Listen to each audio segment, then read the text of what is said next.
What's up, guys? Barry Gaming here, back with some more Idle Heroes, and today you might be baited into doing something you probably should no longer do for your account, and it has to do with the treasure train. Now that we have Grimoire in the game, the special up rate is not exactly what you should be chasing, so let's jump right into it. Let's show you guys what you probably shouldn't do, especially if you're starting to upgrade your Grimoire.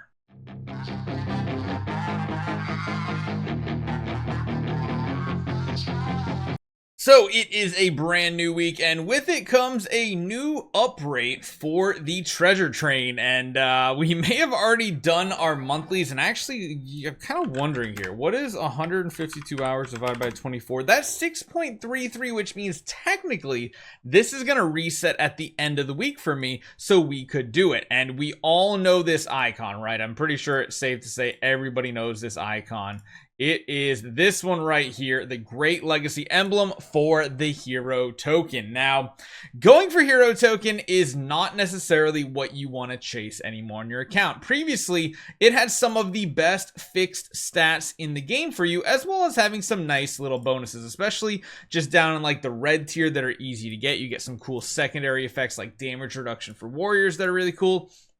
And then even further down in the green tier, you got things like armor, skill damage, block, armor break, and HP. But this was the go-to for your account, mainly because of the sheer amount of raw stats you got, and they're usable on every character in every single game mode. The secondary bonuses that is, Ranger getting, that dodge rate is pretty cool. This was the go-to. However, the stats from this really pale in comparison to the raw stats you can gain just by upgrading your Grimoire. Like, ridiculously big difference in the Grimoire. And the fact that you can now get these things, these Grimoire Essence, just from AFKing in the Void campaign, and then beyond that in some of the special events. I showed you guys last week how you could technically get them, quite a bit of them, completely for free, as long as you spent some contract starry gems that you've been saving up. This has become the go-to resource, in my opinion, on how to power up your account. You can see we're getting 30 million fixed attack alone from this, and 5 billion HP. That's more than my entire treasure train put together. 31 million fixed attack, 5 billion HP, and then you come on over here to the years of investment in this. It's only 26 million and 2.4 billion fixed HP. So it's a huge difference in stats, and it's just funny to note that this has been wailing for literally like, what, 3 years since it's been out, versus, actually, how many years has it been? 2023, so about, like, we're probably coming up to like 2 to 2.5, I'd say. Actually, yeah, when was the first one here? It was Easter, right?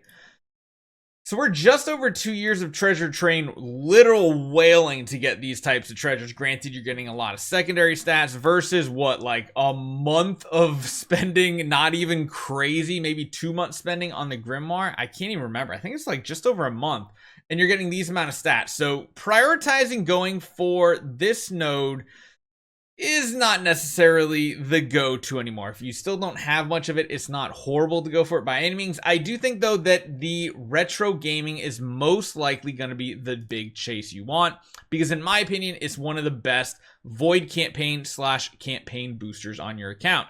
You can get all the way up to 25.5% all damage dealt in the Void campaign. You can get Maim, which is a very interesting ability. I think the place you can actually see what it says is if you go to your dark spot. Nope, not you.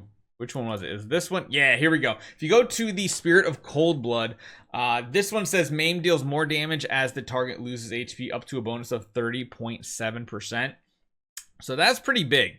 That's actually really big, especially if you have assassins too. They deal more damage to lower the HP, so it's kind of like Defier, but for lower HP. And then when you take a look at this here too, and you see you can get an additional 25%, that is a huge boost to your overall damage as the enemies lose HP. You lose Defier after the first 30, and then you start getting better maim damage after that. Beyond that, control immunity is big. Speed, not so much. And the red ones are surprisingly some of the best out there. We got damage reduction, attack, HP. There's a lot of them up for grabs, and which is why you can see I've basically spent all my investment in Treasure Train to go for this right here. However, I don't think that should be the case, or that should be the case. I don't think finishing and upgrading these is the smart play, because even at that, the fixed stats just really pale in comparison. I can show you guys here. So like here, 260 for like a 3-star.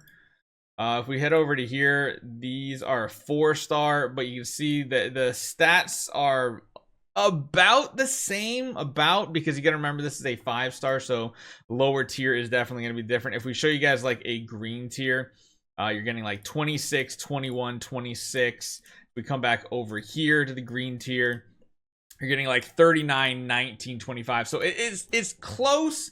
Granted, I still think Hero Token wins out in flat stats, so if that's the only thing you actually care about is the flat stats, then you, of course, going for Hero Token is the thing. And like I said, this is the week for it, especially if you have this timer coming up. Mine, like I said, is going to refresh right at the end of the event. Oh, man, actually, you know what? Hold on. I think it resets with the weekly. I think I did that math wrong there. 152, divide that by 24 hours, that's 6.33. 24 hours times 0.33 is 8 hours. So yeah, basically this guy is resetting on the Thursday reset. So yeah, you can see right here, this is resetting at the same exact time as each other. I don't know why I was doing all the math. It's literally right there on the screen for me. But this is something to be careful of. Now I'm gonna do a few summons, I think. I don't know how many. We have so many. Like we have ridiculous amounts. How much do we have? We have 1.208254. Divide that by 10,000, or I guess 1,000, right? So we have 1,200 summons we can do here, just because the sheer amount of treasure crystals we have between events. And then of course, once you cap out a treasure, you can retire them into more treasure crystals. I kind of want to save these and do a crazy 1,000 splurge when I want to, but for my account, I don't know exactly which one that'll be. Like I said, Forgotten Artifact is an interesting one. It's not like super great. Alien Dessert is probably another one you could go for, but it doesn't have like the all damage dealt section. It does have damage reduction by attack, which is pretty cool, and that goes up to another 202%.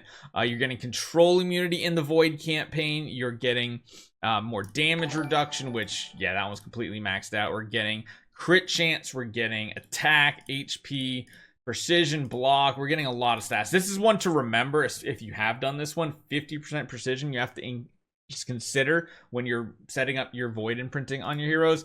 But tons of power here. I don't think any of the green ones. Oh wait, the green ones do. Holy cow, I forgot about that. The armor, the bonus armor break, that's really big stats. So if for some reason you're like me and you're like, I basically have this one done, there are some side items that could get upgraded that aren't like the biggest of deals that you could probably use chests for and stuff like that. That's cool. I would then probably try to consider doing the Alien Dessert, because again, anything that says a specific hero, if it says Transcendence or it says Void campaign, those are all going to be very good series to go in on.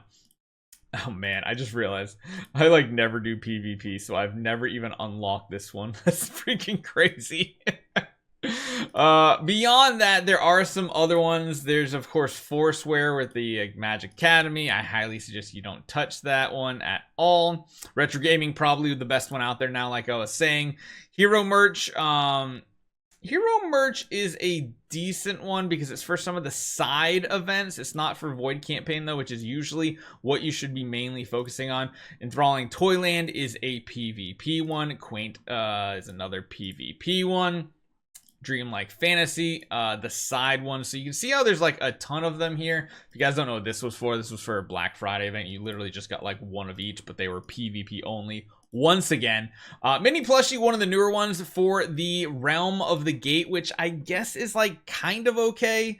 Monster Soul Pack, of course, if you want to upgrade your monster. We're getting very close to finishing that out. We'll finish it eventually. And of course, the new and strange monster, another PvP one. So really, there's only two to consider at this point beyond Hero Token, and that is Alien Dessert. And I think the better one is Retro Gaming, mainly because these two pink ones are insane for damage, all damage dealt and maim, versus if you consider going for Alien Dessert, you're getting speed and damage reduction by attack, two things not as important. So please don't make the mistake today. Don't get baited. Don't don't just go by the old methods. Now, if you still need to upgrade this, cool, sure, why not? You got your monthlies resetting, it coincides perfectly, go for it. But in reality, most people should most likely wait now that the Grimoire exists, giving us crazy amount of stats to our E5 plus heroes. Hopefully you guys enjoy this one. I'll see you guys next time.